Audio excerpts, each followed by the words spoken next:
क'क्राझार हिनजावसा गोजौसिन गेजेर फरायसालियाव गोलोम बोथोरनि बेसेन नाङै फोरोंथाय बादाया थुंगेबाय। क'क्राझार दख'रा दुलाराय बर' फरायसा आफाद आरो क'क्राझार गुदि बर' थुनलाइ आफादनि जथाय बानजायनायाव थाखो 9 आरो 10 थाखोनि थाखाय खुंनाय जादोंमोन गोलोम बोथोरनि बेसेन नाङै फोरोंथाय बादा।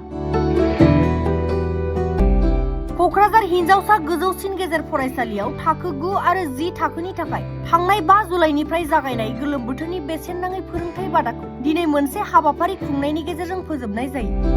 मख'नाय जायोदि क'क्राझार दख'रा दुलाराय बर' फरायसा आफाद आरो क'क्राझार गुदि बर' थुनलाइ आफादनि जथाय बानजायनायाव थांनाय 5 जुलाइनिफ्राय जागायनानै दिनै 26 जुलाइसिम 9 आरो 10 थाखोनि फरायसाफोरनि थाखाय बिगियान, सानखान्थि आरो इंराजि रावखान्थि आयदानि बेसेन नाङै फोरोंथाय बादा होनाय जादों। UN एकाडेमी, विद्यापीठ, क'क्राझार हायार सेकेन्डारि स्कुलजों लोगोसे गुबुन गुबुन फरायसालिफोरनिफ्राय खमैबो सा 200 फरायसुला फरायसुलिफोरनि बाहागो लानायजों बेसेन नाङै फोरोंथाय बादाखौ दिनै गोबां आलासिफोरनि नुजाथिनायजों फोजोबो। दिनैनि बे बेसेन नाङै फोरोंथाय बादा फोजोबनाय हाबाफारियाव गाहाय आलासि महरै बाहागो लानानै फरायसाफोरनि गेजेराव सोलोंथाइनि फारसे बेसेन गोसा थुलुंगाखां बिबुंथि लाखियो दुलाराय बर' फरायसा आफादनि सोलोंथाइ नेहाथारि सोमावसार बसुमतारिया।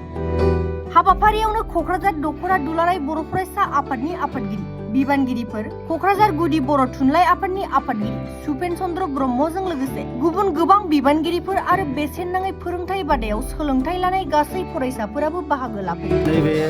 थावनियाव क'क्राझार गार्लस हायार सेकेन्डारियाव मोनसे क'क्राझार दख'रा दुलाराय बर' फरायसा आफादजों लोगोसे जोंनि क'क्राझार गुदि बर' थुनलाइ आफादाबो मदद होफानानै गोलोम बोथोरनि बेसेन नाङै फोरोंथाय बादाखौ जोङो दिनैहाय फोजोबबाय।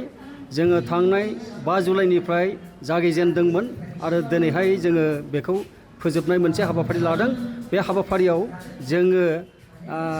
जोंनिनो दुलाराय बर' फरायसा आफादनि सोलोंथाइ नेहाथारि बिथां सोमावसार बसुमतारि बिथांखौ हांख्रायहरनानै लाबोनाय आलासि महरै लाबोनाय जादों आरो जोंनि क'क्राझार जिल्लानि भाइस प्रेसिडेन्ट बिथां खोरोमदाव बसुमतारि बिथांखौबो लाबोनाय जादों आरो लोगोसे बेजोंनो बुंथिगिरि हिसाबै बेखेवगिरि हिसाबै जोंनो बेवहाय दिनैनि मेलखौ बेखेवनानै होलांदों। दा बेबादिनो जोङो गुबुन गुबुन बोसोराव फालिबोनाय बादि जोङो दिनैजों क'क्राझार गुदि बर' थुनलाइ आफादा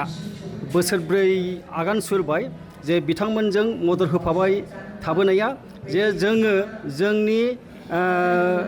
क्लास 9 आरो 10 बर' बिजोंजों फरायबोनाय गथ'फोरखौ गोलोम बोथोरनि समावहाय बन्द' समावहाय ओरैनो थास्लायस्लाय होननानै जाहाथे गावनि सोलोंथाइनि गुनखौ माखासे आयदायाव सोलोंनो हायो बेखौ नोजोर बोनानै जोङो साइन्स आरो मेथ्स आरो इंराजि ग्रामार बे मोनथाम आयदानि सायाव मोजाङै रोंगौथि गोनां फोरोंगिरिफोरखौ लाफानानै जोङो दिनैहाय गथ'फोरखौ बेवहाय गुबुन गुबुन फरायसालिनिफ्राय जोंनि क्लास 9 आरो 10 आव फरायनाय गथ'फोरखौ लाबोनानै फोरोंथाय मोनसे बादा बेखेवदोंमोन आरो बे बेखेवनाय हाबाफारिखौ जोङो दिनैहाय जोबथा सानाव सौफैबाय आरो दिनैनो जोङो बेखौ जोबथा होननानै जोङो दिनैहाय प्रसार खालामदों। दा बेबादिनो जाहाथे गथ'फोरनि इयुन जिउआ मोजाङै मोजां गुन गोनां गियानखौ बुथुमनानै लानो हायो बेबादि नोजोर बोनानै जोङो गथ'फोरनि मोजांनि थाखाय बे हाबाफारिखौ आखायाव लानाय जादों। बेवहाय जोंहा UN एकाडेमी क'क्राझार आरो विद्यापीठ हाई स्कुल आरो क'क्राझार हायार सेकेन्डारि हौवासा फरायसालि आरो जोंनि नैबे क'क्राझार गार्लस हायार सेकेन्डारि माखासे फरायसाफोर बेवहाय फरायफुबाय थानाय जोंनि क्लास 9 आरो 10 बे फरायसाफोरखौ जोङो बर' बिजोंनि खालि बर' फरायसाफोरखौ बेवहाय फोरोंनाय होनाय जादों। दा बेखिनियानो जे जोंनि फोरोंनायनि गेजेरजों निस्सय आङो सान्दों जोंनि गथ'फ्रा बे गोलोम बोथोरनि